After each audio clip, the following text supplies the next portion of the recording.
ഛത്തീസ്ഗഡായിരുന്നപ്പോൾ അവിടുത്തെ ഫ്രണ്ട്സ് പറഞ്ഞത് ഇന്ത്യയിലെ ഏറ്റവും ക്ലീനസ്റ്റ് സിറ്റി ഇൻഡോർ ആണെന്നാ. എന്നാൽ പിന്നെ ഒന്ന് തപ്പിയാലോ? താണ്ട്ര കിടക്കുന്നു, സത്യല്ലേ? എന്നാ പിന്നെ അവിടേക്കൊന്ന് പോയാലോ? Finally I am here in Indore. അവിടെ നിന്ന് നേരെ റാപ്പിഡോ ബുക്ക് ചെയ്തു. റാപ്പിഡോയിൽ എനിക്ക് കിട്ടിയത് അച്ചാച്ചനെയാണ്. പുള്ളിക്കാരൻ കിടുമായിരുന്നു. ഛത്തീസ്ഗഡിലെ പോലെ തന്നെ ഇവിടെ ആരും ഹെൽമെറ്റ് വയ്ക്കില്ല. ഇതിന്റെ ബാക്കിലുള്ള സൈക്കോളജി എന്താണെന്ന് എനിക്ക് ഇതുവരെ മനസ്സിലായിട്ടില്ല. പിന്നെ റോട്ടിൽ കണ്ട പാനിപ്പൂരി മറ്റേ പൂരിയൊക്കെ വാരി വലിച്ച് തിന്ന് നേരെ ഞാൻ റൂമിലോട്ട് വിട്ടു. വീട് പിടിക്കണമല്ലോ.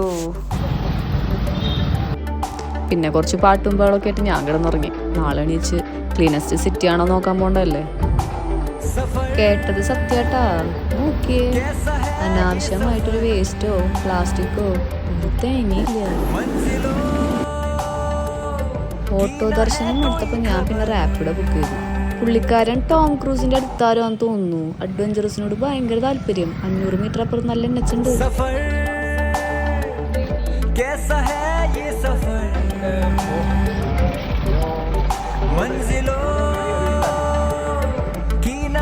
പിന്നെ ഞാനും അവനും കേരളത്തെ അങ്ങോട്ടും ഇങ്ങോട്ടും തള്ളി മറിച്ച് കുറച്ചങ്ങ് ദൂരം പോയി.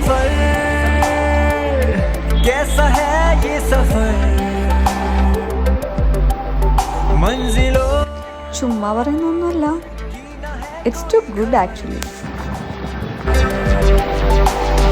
रास्तों से मेरी गहरी यारी हो गई, जो फर्ज से भरा था बस वो भी खाली हो गया. എന്തിനാണ് ഞാനിപ്പോൾ ഈ വീഡിയോ എടുത്തതെന്നായിരിക്കും. ക്ലീനസ്റ്റ് സിറ്റി എന്ന് പറയുമ്പോൾ അതിൽ സത്യം ഉണ്ടോയെന്ന് അറിയണമല്ലോ. ശരിയാ. പിള്ളേരുടെ പിന്നെ ഇവിടുത്തെ ആൾക്കാരുടെ മെയിൻ പരിപാടി ലെഫ്റ്റ് തിരിയണമെങ്കിലോ റൈറ്റ് തിരിയണമെങ്കിലോ ഇൻഡിക്കേറ്റർ ഇടുന്ന പരിപാടിയില്ല. ഹോണാണ് ഇവരുടെ main. Finally I am here in airport. ചെറിയ വീഡിയോയിൽ നിന്ന് നമ്മൾ എന്ത് മനസ്സിലാക്കി? ഗൂഗിളിൽ പറഞ്ഞത് സത്യമാണ് ഗൈസ്, സത്യമാണ്.